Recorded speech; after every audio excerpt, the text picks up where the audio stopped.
سلامونه او نیکی هیلې لکه څنګه چې خبر یې په جرمني کې د انرژۍ بحران رامنځته شوی دی. د انرژۍ او د سون د توکو بیې لوړې شوي دي او له همدې کبله ممکن ځینو خلکو ته ستونزې پیدا شوي وي. ځکه نو باید په کور کې د تودوخې درجې ته پام وکړئ او هغه په مناسبه د حالت کې وټاکئ یا وساتئ. او د دې کار لپاره ځینې مهم ټکي دي چې باید پاملرنه ورته وکړئ چې زه اوس دلته یادونه درته کوم. لومړی باید پوه شو چې هغه د مرکز ګرمۍ درجه چې ده هغه له تودوخې سره څه اړه لري او کور څومره تود ساتي. مثلا که چیرته په یوه درجه کې هغه وساتئ کور تر 12 درجو پورې ګرموي د سانتیګراد. که چیرته 2 درجې وي بیا 14 درجې کور ګرمیږي او که چیرته 3 درجې وي 20 سانتیګراد ګرمیږي. که 4 وي 24 درجې ګرمیږي او همداشان که 15 درجې وي بیا 28 درجې کور ګرمیږي.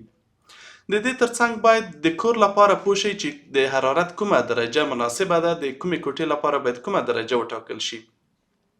د بیلګې په ډول د تشناب و حمام لپاره له 21 نه تر 24 پورې د حرارت درجه کفایت کوي او د اوسېدلو د کوټې لپاره له 19 نه تر 22 درجې پورې کفایت کوي. د خوب د کوټې لپاره له 14 نه تر 19 درجې پورې کفایت کوي او د پخلنځي لپاره له 18 تر 20 سانتیګراد پورې د حرارت درجه کفایت کوي.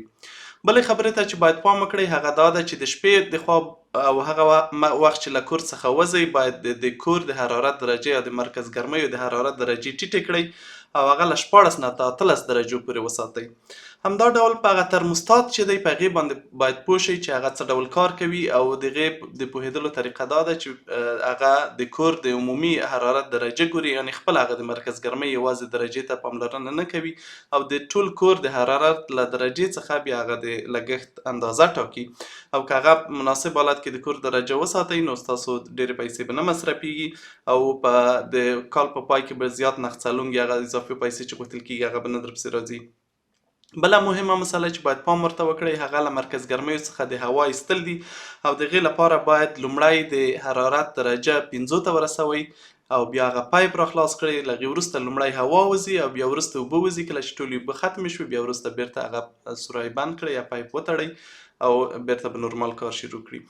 بله مهمه مسله چې باید ورته پام وکړئ هغه د کور د هوا بدلول دي چې باید وخت پر وخت د کور هوا بدله کړئ ځکه که داسې ونه کړئ ممکن کور مو په پنک ووهي یا هغه شیمل پیدا کړي او هغه روغتیا ته هم خطرناک دي.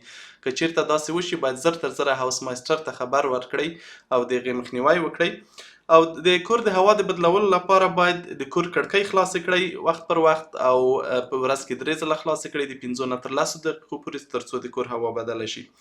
بله مهمه مسله چې باید پام ورته وکړئ هغه دا ده چې له مرکز ګرمیو څخه باید نور شیان لرې وساتئ. هغلته مو که کوچ یا صوفا یا بل څه ایښي وي هغه باید لرې کړئ او د مرکز ګرمۍ مخه خلاصه کړئ چې تر څو کور ته حرارت ولږدوي.